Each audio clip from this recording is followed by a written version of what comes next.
बिस्मिल्लाहिर्रहमानिर्रहीम। अस्सलामु अलैकुम। कैसे हैं आप सब लोग? उम्मीद करता हूँ ठीक ठाक होंगे, खैरियत से होंगे। आज के इस किस्से में हम कौम सबा पर अल्लाह का जो अज़ाब आया इस बारे में देखेंगे कि अल्लाह ने इन पर अज़ाब क्यों नाज़िल किया। इससे पहले हम किस्से की जानिब चलें, आपसे एक दरख्वास्त है कि हमारे चैनल को सब्सक्राइब ज़रूर करें और अगर वीडियो पसंद आए तो लाइक ज़रूर करें। इसके अलावा अगर आप हमें कोई सजेशन देना चाहते हैं तो कमेंट बॉक्स में ज़रूर बताइए। तो बगैर वक्त ज़ाया किए चलते हैं। कौम सबा पर अल्लाह का अज़ाब। अहले सरसार की एक कौम जिसे कौम सबा भी कहा जाता है, अल्लाह ताला की बेशुमार नेमतों के अंदर ज़िंदगी गुजार रही थी। ये कौम एक अजीम तहज़ीब व तमद्दन की मालिक थी। हज़रत दाऊद अलैहिस्सलाम और हज़रत सलेमान अलैहिस्सलाम की बाइज़्ज़त हुकूमतों के बाद इनकी हुकूमत ज़बान ज़द ख़ास व आम थी। कहा जाता है कि ये लोग गंदम के मग़ज़ से आटा पीस कर रोटियाँ पकाते थे।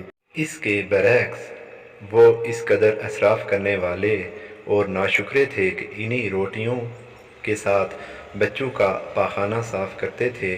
बाद अज़ां इन आलूदा रोटियों को इकट्ठा करने से एक पहाड़ बन गया था।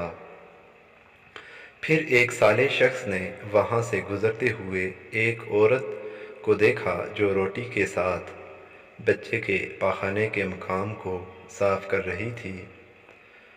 इस शख्स ने औरत से कहा, तेरे ऊपर अफसोस, खुदा से डर, कहीं ऐसा ना हो कि खुदा तेरे ऊपर अपना गज़ब ढाए और तुझ से अपनी नेमत छीन ले। इस औरत ने जवाब में मजाक उड़ाया और मगरूराना अंदाज में कहा, जाओ जाओ, गोया कि मुझे भूख से डरा रहे हो। जब तक सरसार जारी है मुझे भूख से किसी किस्म का कोई खौफ नहीं है। कोई ज़्यादा अरसा नहीं गुज़रा कि अल्लाह ताला ने इन लोगों पे अपना गज़ब ढाया। पानी जो कि ज़िंदगी की बुनियाद है इन लोगों से छीन लिया। यहाँ तक कि कहत नाजिल हुआ। बात यहाँ तक पहुँच गई कि इनकी ज़ख़ीरा की हुई तमाम ग़िज़ा ख़त्म हो गई। आखिरकार वो मजबूर हो गए कि इन्हें आलूदा रोटियों पर टूट पड़े और इन लोगों ने इकट्ठी करके पहाड़ की मानिंद ढेर लगाया हुआ था, बल्कि वहाँ से रोटी लेने के लिए सफ़ लगती ताकि हर कोई वहाँ से अपने हिस्से की रोटी ले सके। कुफ़रान नेमत, कहत और इसकी बदहाली के बारे में मुतअद्दिद रवायात मौजूद हैं। सूरह नहल की आयत नंबर 112 और 113 में यूँ इरशाद होता है, और अल्लाह ने इस बस्ती की भी मिसाल बयान की जो महफूज और मुतमईन थी।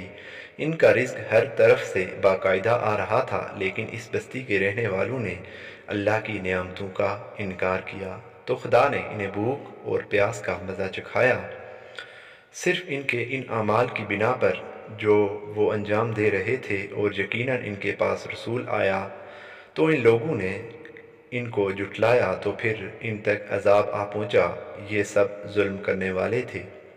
इसी कौम सबा के बारे में एक और वाक़ा बयान होता है कि इन लोगों ने अपनी ज़राअत को बेहतर तौर पर काश्त करने के लिए पानी ज़ख़ीरा करने की खातिर बलक के दो पहाड़ों के दरमियान एक बहुत बड़ा बंद मारब तामीर किया हुआ था। सुराख और दूसरे पहाड़ों से गुज़रा हुआ पानी इस बंद में आकर वाफर मिक़दार में जमा हो जाता था।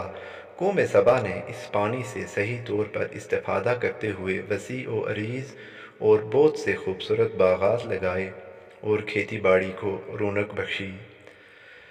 इन बागात के दरख्तों की शाखें इस कदर फलों से लदी हुई थीं, कहते हैं कि अगर कोई शख्स सर पर टोकरी रख कर इनके नीचे से गुज़रता तो फल खुद ब खुद टोकरी में गिरना शुरू हो जाते और कलील मुद्दत में टोकरी ताज़ा फलों से भर जाती थी।